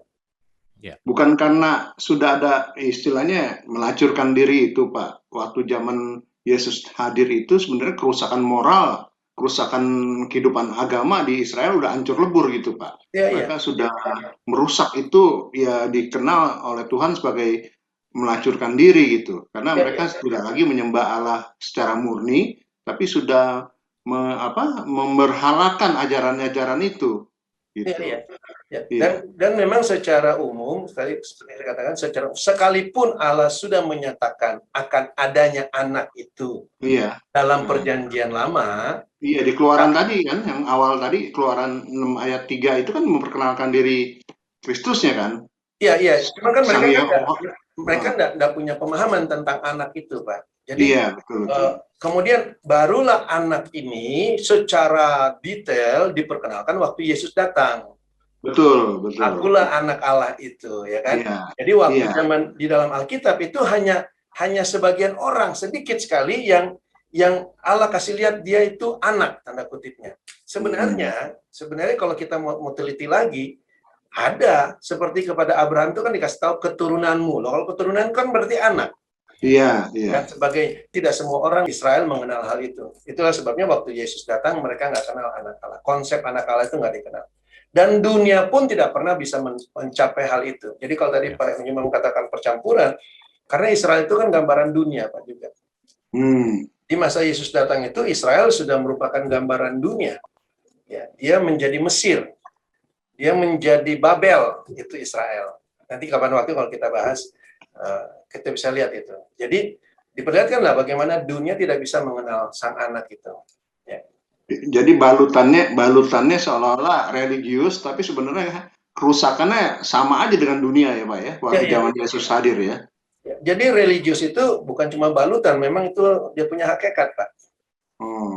Agama itu kan sekali lagi bukan dalam Kristus kan, jadi agama dalam dunia, jadi itu hakikatnya dunia. Udah ini bermain kebohongan semua deh ya. Oh iya, dusta semua. Iya. Oke, terima kasih Pak. Ya, apalagi bangsa Israel itu sangat menjaga mengenai monoteisnya itu ya Pak ya? Iya.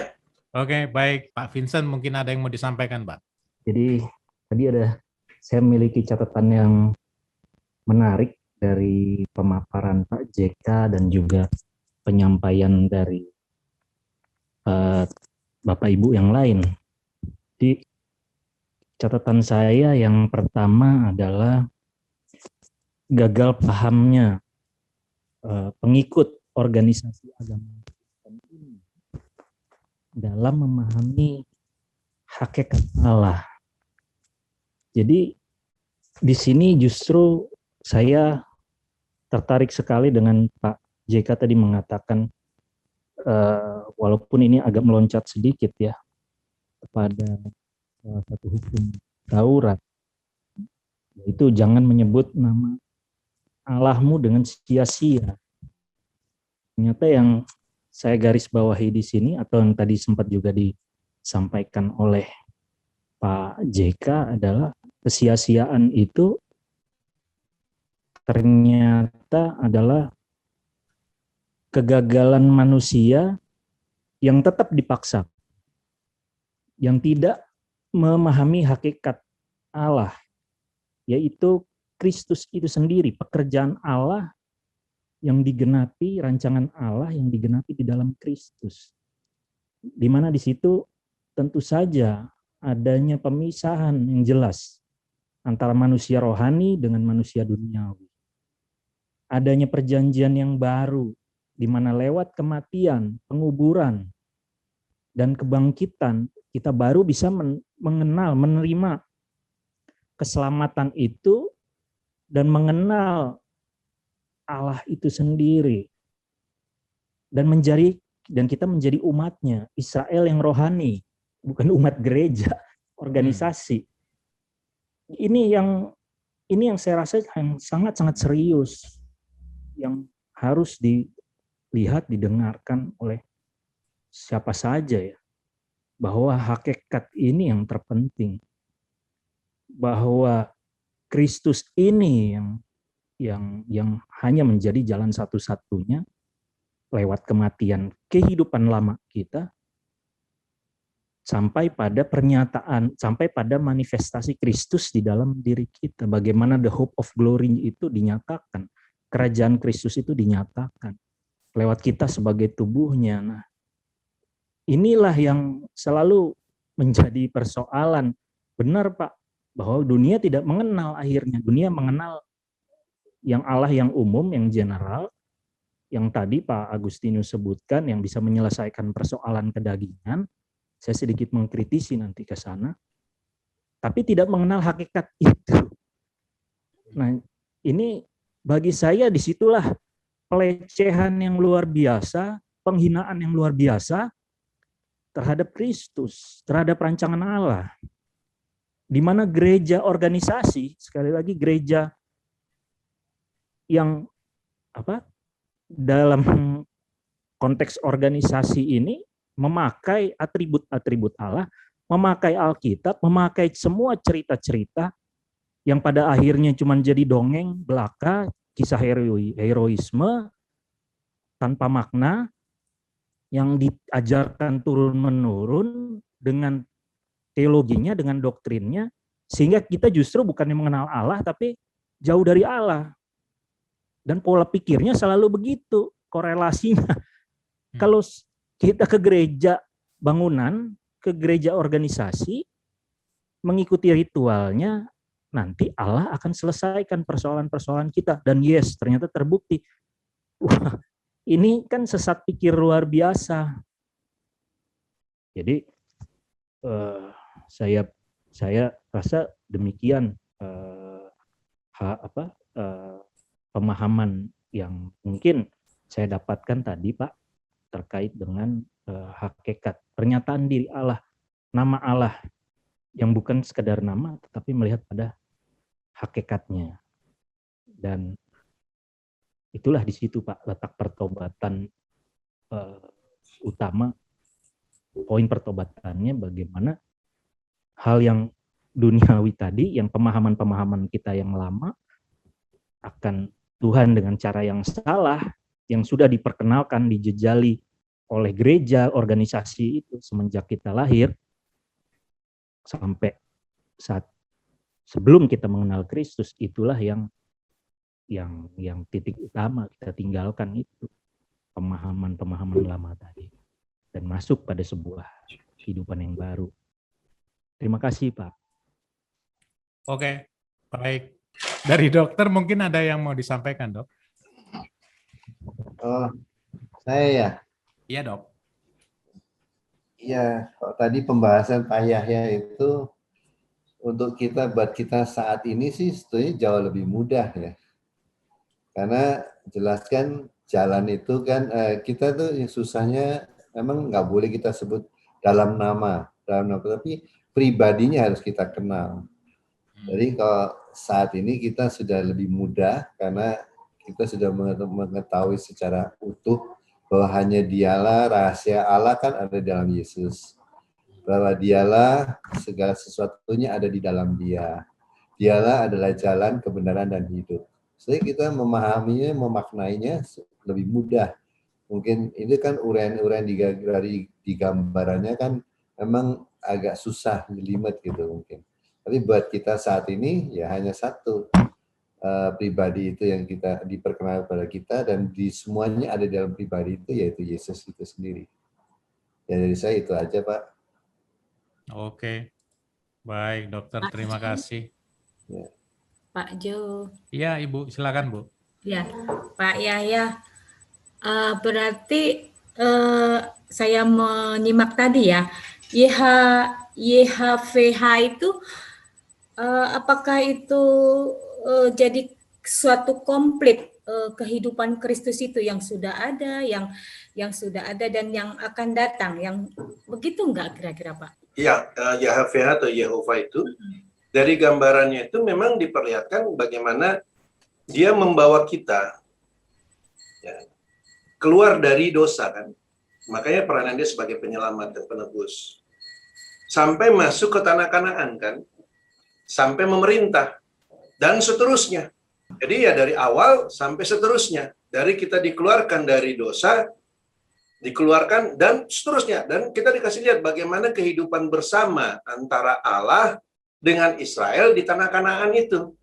Bagaimana Allah memelihara mereka, bagaimana Allah menyuruh mereka untuk membasmi seluruh penduduk Kanaan, dan kita ulang lagi nanti dalam pembahasan-pembahasan seperti itu. Itu dia seluruhnya Yehova itu. Itu dia Yesus itu dia Kristus itu. Jadi seutuh peranan itulah yang diperlihatkan dengan nama Yehova. Dan tentu saja peranan itu digenapkan di dalam Yesus. Karena Yesuslah yang menyandang nama ya kan Yehova yang menyelamatkan. YHVH yang menyelamatkan. Itu Yesus. Kata-kata Yesus itu kan berarti itu. Dan Yesus pula yang menyandang nama Immanuel, Allah beserta kita. Jadi komplit nama itu di dalam pribadi Yesus itu. Dan itu seterusnya. Peranan itu terusnya. Justru kita harus kenal itu. Supaya bukan cuma kita kenal, oh Allah saya namanya Yesus. Bukan itu tujuannya kan. Itu bahaya itu. Iya. Nanti berdebat, padahal di dalam Alkitab, kalau kita lihat dalam Alkitab tulisan Paulus, dia nggak pernah tulis nama Yesus. Iya. Karena dia punya tulisan kan bukan bahasa Indonesia.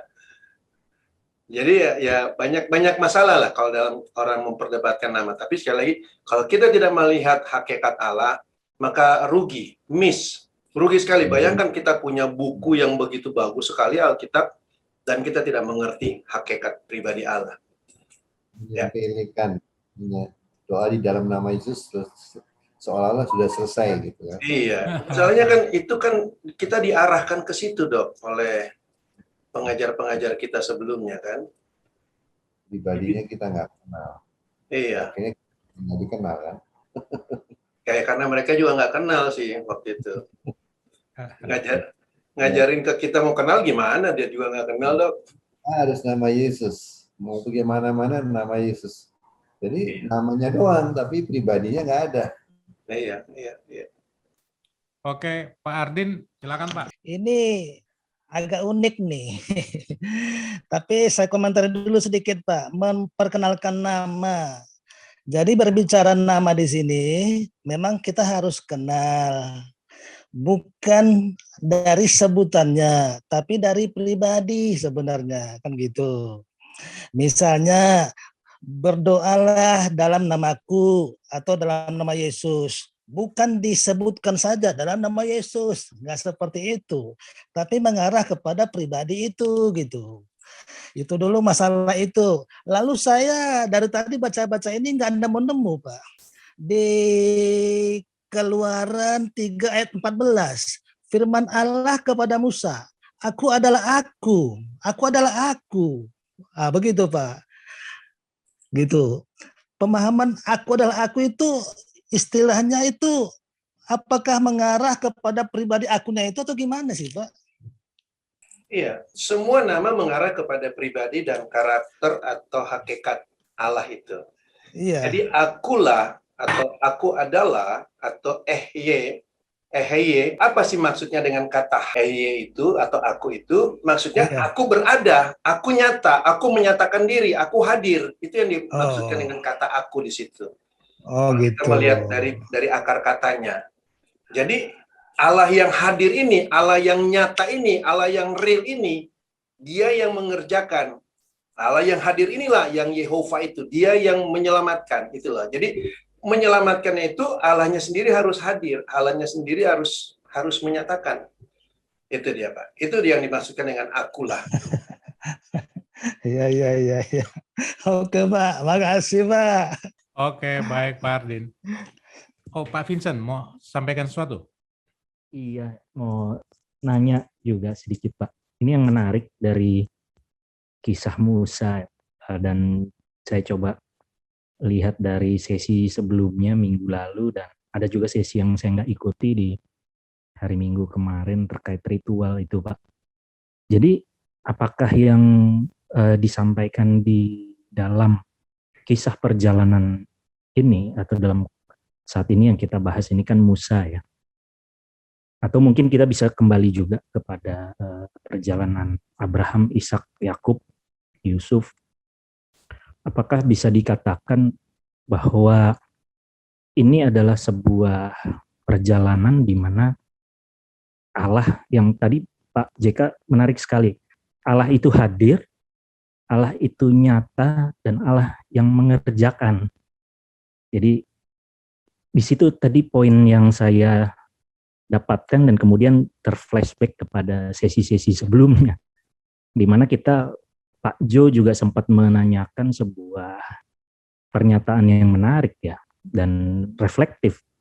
Lantas kalau gitu apakah salah sekumpulan orang membangun sebuah organisasi, dalam tanda kutip organisasi yang legal formal gitu. Tapi kalau saya renung-renungkan, apakah ya tidak seperti itu ya? Apakah benar demikian? Karena kan di sini perjalanannya Musa pun tidak mendirikan sebuah organisasi pembebasan umat Israel misalnya. Semacam PLO-nya Palestina gitu. PLO-nya Israel atau Yesus juga tidak membangun sebuah organisasi pembebasan dari Romawi. Pembebasan Israel atas Romawi, nggak bangun-bangun organisasi begituan. Karena fokusnya adalah pada Allah yang hadir. Apakah kesana maksud dari sebuah perjalanan para patriot ini, para orang-orang kekasih Allah ini, bahwa bukan peran manusia loh di sini. Ini murni semua peran Tuhan, peran Allah dalam menyatakan sebuah karya yang agung, yaitu kematian Kristus di atas kayu salib dan kebangkitannya. Jadi, dan itulah yang kemudian diaplikasikan kepada kita manusia yang saat ini eksis untuk ambil bagian dalam kematian, perjalanan itu, pernyataan Allah itu lewat kematian dan kebangkitannya atau kelahiran baru itu. Apakah demikian, Pak? Jadi udah nggak ada lagi urusannya dengan organisasi fisik. Jadi ini mungkin yang juga perlu diluruskan ya, Pak ya. Kadang kita kan mindset lama juga suka nyampur gitu. Dengan adanya pola-pola pengorganisasian, pola-pola manajemen itu tadi strata. Sementara dalam komunitas Kristus, tubuh Kristus ya tidak ada sih seperti itu, kan? Hanya ada tugas-tugas yang kalau nggak salah ada karunia-karunia yang berbeda ya. Boleh diperjelas lagi Pak terkait hal ini, Pak, mengambil dari apa yang sesi-sesi yang sudah dijelaskan sebelumnya. Terima kasih Pak JK, terima kasih Pak Jo. Oke, terima kasih juga Pak Vincent. Ada yang mau Bapak tanggapi, Pak JK? Dalam dunia, memang tatanan dunia itu membuat orang memerlukan organisasi. Tentu saja yang saya maksudkan tatanan dunia ya. Dunia punya tatanan ya harus ada organisasi. Harus ada KTP ya harus ada agama. Sehingga untuk itu orang harus beragama. Ini kan memang tatanan dunia seperti itu. Lalu salahkah kalau kita membuat organisasi? Tentu jawabannya tidak, karena semua segala sesuatu kan perlu diorganisir. Makanya lahirlah organisasi. Yang salah, yang kita kritisi ketika organisasi itu menempatkan dirinya sebagai Tuhan, sebagai pihak yang menyatakan kebenaran bahwa inilah Allah, gitu ya. Yang kemudian ketika kita membaca Alkitab, ketika kita melihat realita Kristus tidak sesuai dengan realita Kristus, itu yang kita katakan salah. Jadi me-range sebuah organisasi silakan saja. Kita ikut Zoom ini kan bisa dikatakan juga diorganisir. Ada organisasinya, karena itu arrangement. Memang itu memang tatanan dunia. Tapi apakah di dalam sini kita menciptakan suatu kebenaran baru? Nah, ini yang jadi pertanyaannya. Apakah sesuai dengan Alkitab atau tidak? Sesuai dengan tulisan para nabi atau rasul atau tidak? Kalau tidak sesuai, itu yang kita kritisi. Itu yang tidak seharusnya organisasi itu demikian. Karena ketika di awal saja sudah tidak sesuai, maka seterusnya pun organisasi itu sudah bukan menjadi wadah untuk pemberitaan Kristus, tetapi sudah menjadi wadah pemberitaan setan sebenarnya. Kan kita tahu selain Kristus, setan pemberitaannya. Walaupun orang bilang kok cuma nyimpang-nyimpang dikit. Itu kan nyimpang dikit kan menurut dia. Tetapi menurut Kristus, tidak ada yang dikit. Menyimpang ya menyimpang gitu. Ya. Saya rasa itu yang perlu diinikan Pak Vincent. Perlu disadari terlebih dahulu message-nya. Sekarang organisasinya untuk apa begitu? Ya. Oke. Baik. Terima kasih Pak JK, Pak Jo. Iya Pak. Baik. Pak Jo terakhir. Ya silakan. Ya, menyambut pertanyaan tadi si Pak Ardin tadi juga. Ini menjawab tapi sekaligus pertanyaan ke Pak JK juga, apa benar ini ya? Ketika Allah menjawab menyebut namanya kepada Musa bahwa aku adalah aku, itu bisa nggak maksudnya yang tersirat itu bahwa dia ingin mengatakan bahwa memang kamu nyebut Tuhan nggak ada yang lain lagi, bahwa akulah dia, akulah yang memang nggak ada tandingannya, nggak ada duanya, cuma satu-satunya Tuhan ya Allah ya aku gitu. Apa ke sana maksudnya Pak? Kalau kita mau menyatakan Tuhan itu kudus, nggak ada yang lain, memang aku katakan aku ya pencipta itu, aku ya Tuhan, aku ya Allah ya segalanya. Apa arahnya ke sana Pak JK tentang ketika Tuhan mengenalkan namanya aku adalah aku itu? Ya, jadi dia tidak memperkenalkan karena orang punya keraguan akan Allah ya. Tetapi sekali lagi akulah itu, atau tadi saya katakan haya atau ehya itu bisa diartikan sebagai aku berada, aku hadir. Gitu. Itu bahasa aslinya, Pak. Kalau kita ambil beberapa literatur, kita bisa dapatkan itu. Aku hadir, aku berada. Akulah. Nah, itu, akulah. Jadi dia realitanya. Nah, hadir itu kan realita. Dialah realitanya. Ketika Yesus berkata begini, akulah kebangkitan. Nah, Yesus nggak bilang, aku akan bangkitkan kamu. Enggak. Dia bilang, akulah kebangkitan. Jadi kalau kamu mau menerima kebangkitan, terimalah aku. Kalau kamu sudah terima aku, berarti kamu sudah terima kebangkitan. Gitu. Jadi akunya, aku sendiri. Kenapa? Karena akulah yang hadir itu. Akulah kematian, misalnya, untuk dunia. Nah, itu hadir. Kematian itu hadir, nyata. Jadi itu yang mau dia peragakan. Jadi bukan hanya untuk meyakinkan orang bahwa ya dialah satu-satunya. Nah, masalahnya kan kalau kita bicara hanya dialah satu-satunya, kita kan hanya sampai kepada level pemahaman. Tapi dia memaksudkan dengan akulah ini justru kepada pengalaman, Pak. Karena ini hadir. Aku akan menyelamatkan. Bagaimana menyelamatkan? Ya dia duduk-duduk di sorga, disuruh-suruh Musa dan mereka bertarung. Bukan begitu. Allah yang langsung bertarung karena dia hadir. Dia yang langsung terlibat. Itu kata akulah. Makanya termasuk dia mengatakan, akulah jalan, akulah kebenaran, akulah hidup itu ya. Iya. Jadi bukan teori tentang jalan, bukan teori tentang hidup, tapi dialah. Akulah hadir, akulah itu. Gitu, Pak. Jadi bukan mengacu kepada Allah yang satu itu, gitu. Bukan. Tapi Allah yang satu itu Allah yang hadir. Nah, kalau kita nggak kenal Allah yang hadir itu, Allah yang satunya itu pun nggak ada. Iya. Sip. Mantap. Clear. Thank you, Pak. Oke. Kita akan masuk dalam konklusi, dan kalau boleh Pak JK tadi sangat baik sekali bagan yang Bapak sudah tampilkan tadi. Itu sangat membantu kita untuk lebih cepat itu memahami dari apa itu tema kita pada hari ini. Silakan, Pak. Oke, jadi kembali kepada yang sudah kita diskusikan hari ini, bahwa kita bisa melihat bahwa ketika Allah memperkenalkan dirinya, tentu saja sekali lagi Allah harus diperkenalkan, karena tidak ada manusia yang bisa mencapai Allah, ya. Bahkan tidak ada manusia yang bisa mengenal Allah kalau Allah tidak perkenalkan dirinya. Nah, Allah perkenalkan dirinya bukan hanya nama, tetapi sekali lagi dia perkenalkan hakikatnya, realitanya dia bagaimana. Dan itu dia sudah perkenalkan dengan baik sekali. Dari kitab Kejadian kita bisa melihat dia selalu memperkenalkan dirinya dengan nama Elohim.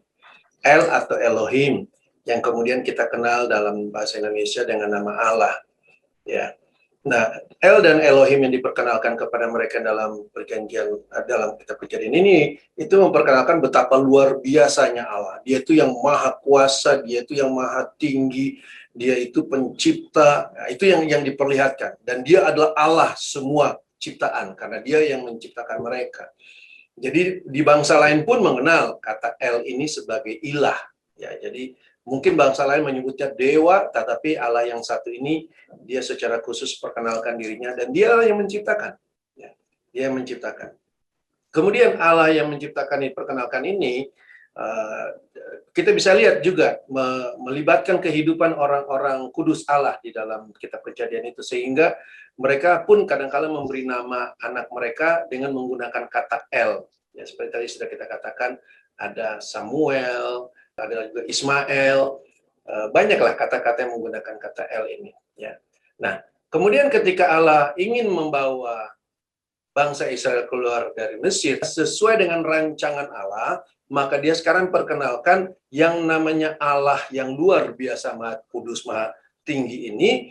Kemudian dia ternyata beracara dengan sekumpulan manusia, hanya sekumpulan manusia, dan dia perkenalkan dirinya dengan nama Ehye dan Yehova, di mana dia terlibat langsung dengan mereka, ya, di mana dia perlihatkan bahwa dia hadir di dalam kehidupan mereka, dia berada di tengah-tengah umatnya, ya, dan semua apa yang diperlihatkan dengan Ehye ini itu Allah yang mengerjakan. Ketika dia menyuruh Musa, itu Allah yang mengerjakan. Ketika Musa melakukan mujizat-mujizat, itu Allah yang mengerjakan. Ketika mereka menyeberang sungai, ketika mereka menyeberang laut yang harus dibuka itu, lalu Allah yang mengerjakan. Ketika mereka perlu makanan, Allah yang mengerjakan. Itu Ehye, aku hadir, aku ada. Ya. Dan Yehova ini di mana mereka yang diselamatkan, ditebus, dikeluarkan dari Mesir, ditebus, diambil, dan dibawa masuk ke dalam tanah Kanaan. Semua ini tentu saja akhirnya kita bisa melihat merupakan kegenapan di dalam Kristus. Karena ingat, Kristus adalah kegenapan hukum Taurat. Kristus adalah kegenapan seluruh perjanjian lama. Jadi termasuk, maksud saya begini, di dalam perjanjian lama itu kan bukan hanya ada peristiwa-peristiwa. Di dalam perjanjian lama itu juga ada nama Allah. Nah, ini jadi masalah. Nah, kalau nama Allah ada di dalam perjanjian lama, berarti nama itu adalah gambaran. Ingat, perjanjian lama adalah gambaran. Ya, kalau ada El, ada Ehye, ada Yehova, atau apa saja Anda tahu dalam perjanjian lama, semua itu adalah gambaran. Sekali lagi, karena perjanjian lama adalah gambaran.